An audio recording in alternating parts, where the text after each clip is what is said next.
sometimes like Japanese players will come here like randomly. Like there's a player named Issei. He's a third strike player. He was like one of the top third strike players in the world. And when the people found out that he was here, everybody came to Chinatown Fair to try to play him because like they know like, oh, he's a top Japanese player. Like, you know, there's something he could probably teach me, or I could learn something from playing him. Because like Japanese is just so smart when it comes to the games that when you see them play, like, wow, like why couldn't I think of that? That too. Like some people are hungry, like they want to see how good they are to see if they could beat. The first time he came with third strike, I really wanted to beat him. I managed to beat him twice. But he beat me so many times, like those 2 times felt like, it's not that it wasn't worth it, but when I did beat him, it felt so good. Like I'm like, yo, this guy plays so much better than me. For me to beat him, it's like. When was this? This was like 2 years ago. That's when his hair was long, right? Yeah. Yeah, I remember. It was like 2 years ago. You're talking to Issei, right? Yeah, Issei. He's a nice guy. Yeah, super nice guy. Yeah. He was hanging out, like, and everybody was around him, like... He didn't even get mad when I beat him, too. Like, he was like, oh, good shit. Like, he didn't say good shit, but he respected it. Nah, he's a very smart player. He's getting old, man. He's getting old. He was sucking his teeth yesterday for his fight. He was like... One thing about Japanese players also is that something could be like really hard, like let's say a really hard combo. Like here in America, they'll be like, "Oh, that combo's too hard. It's impractical. I can't do that in a real match. I'm not gonna try that."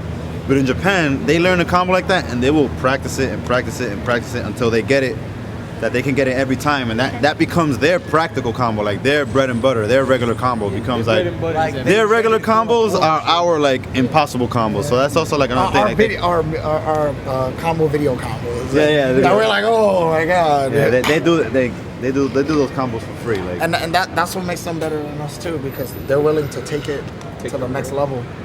They're willing to do the absolute what is necessary. Like see, he would actually go for that. Like another player would like people would be afraid. Like, oh, they wouldn't. When they do a combo or something so difficult like that, they commit to it. They're like, oh, I know I'm gonna do that combo. As hard as it is, I'm going for the combo.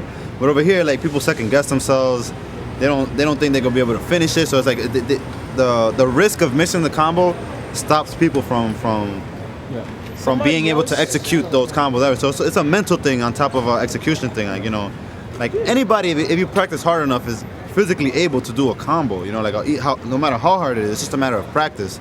But you know, people get in the mindset that it's so hard that it's a one frame link or whatever the case may be. Yeah, people give up. Yeah, they give up. Like that parry, like he said, Daigo did that because that was his best option at that moment. To parry that super, because if he had blocked, he would have died. Yeah. And if he would have jumped, like in third strike, you can't do any inputs during the black screen. Yeah. So there was no way for him to just. If he would have jumped, he would have had the parry. If he jumped before black screen. Yeah. If Justin did super, he would have died because he can't jump. He can't put in an input during black screen. So the best option at that point was the parry. Yeah. And he went for it. He got it. He won. Good shit. You always have to make your opponent believe that you're in control, even when you're losing or something, and you're losing the match. Yeah. That's one of the things about Daigo. Like, he could be down on life, and he'll just walk forward full screen and uppercut you. Like, it's like, wow, really? Like, this guy's really walking forward, and then he puts that fear in your heart. Yeah. He puts that fear in your heart, like he's just walking at you full screen. And you're like, oh no, what's he gonna do? And then you press the button, and then he psychically uppercuts you and combos you into an ultra or something. You don't expect it coming, but it comes. It's hard. It's like you think it's psychic. He mind fucked you into thinking that was psychic. No, you just got intimidated because this guy is low on health and he's doing ballsy shit. I'm gonna ask you one question, right? What? In MVC 2, Americans got that game. Oh yeah, Marvel's Capcom 2. That's America's game, free. Yeah. I don't know what's the reason why Japan is not touching us in that game. Maybe Execution. Maybe they don't play. They don't know the Marvel characters or something. I don't know. Honestly, I think an American, like whoever qualifies for SVO in America to go to SVO, I believe that an American will win TVC. From what I've seen, I've seen qualifiers. Like, that's a guarantee. I mean, it depends on who go. Actually, this is the year for fighting games. Like, this is the year that it blew up. Like every game came out this year. Like you got Blaze Blues hot this year, Street Fighter 4, KOF 12, Tekken 6, Soul Calibur still hot. Like you guys check this is the KOF 12. Have you played? Oh, I didn't play it yet, but it looks cool though. looks Yeah, I'm good. sure a lot of Pretty people are good. gonna start getting into it. But it's a lot different than just like the old school KOF card. So it has a little feeling of it, but I'd say it feels like more like 95 or 97, but I can't really put it. I like only played it twice though, so it's just really, it's still really good no matter what. Cartoony. I didn't expect it to be as cartoony.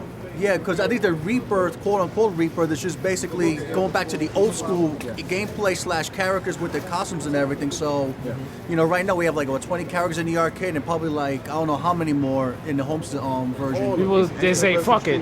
Why am I gonna go outside, waste money on a magic card, right? Go to an arcade that smells like dick 24 hours a day and waste dollars and dollars of a game I can play at home. Well, I can't blame them. But me, I don't really give a fuck. All right? I just enjoy, you know, saying hello to my friends. Yeah, Every day. community. It's You know, community. The community. It's all about the community. If you enjoy yourself, you're gonna be fine. Me, I just came in there. I got my ass buzzed 3 times. I don't care. I'm good. I'm gonna go home, eat some wandulas, go down road. I'm be fine. Yeah. In Japan, the arcade scene is so serious. They don't even play console version. They don't. play arcade only. Like Stick all day. they only play arcade version. They do. They actually sleep in the arcades. Sleep. Really? Yes. Yeah. Yes. You have beds. You can just rent a bed. Or No. I know they would some. sleep on the I know. floors. Actually, I heard that the arcades have showers from somebody's block. Mostly They have, underground stuff like we have over here too. They have showers and stuff like that. I don't know if they have beds. Like people may sleep around. Like they might pick a corner and like cuddle up or some shit. That's the Arturo thing. did People that. think Japan is where everything's at. You know, people say, "Oh, I love Japan. Nah, I but- want to be them." It's not about being them. It's about being yourself, right? Right? It's about saying, "Fuck the nigga who's sitting right next to me as the opponent. I'll beat him up. I don't care how intimidating he is. You know, it's all about going in." Yeah, you gotta go in. I'm dead ass. Nah, but live there. yeah. They call that like the Japan when people take those random trips over there. They call that like the hyperbolic time chamber. Like you level up like 10 times as fast as you would over here if you play in Japan. Pokemon. Yeah, that's what they call it. Like 1 month of Japan is equal to like a year of playing over here. That's how like skill wise. Like you learn so much.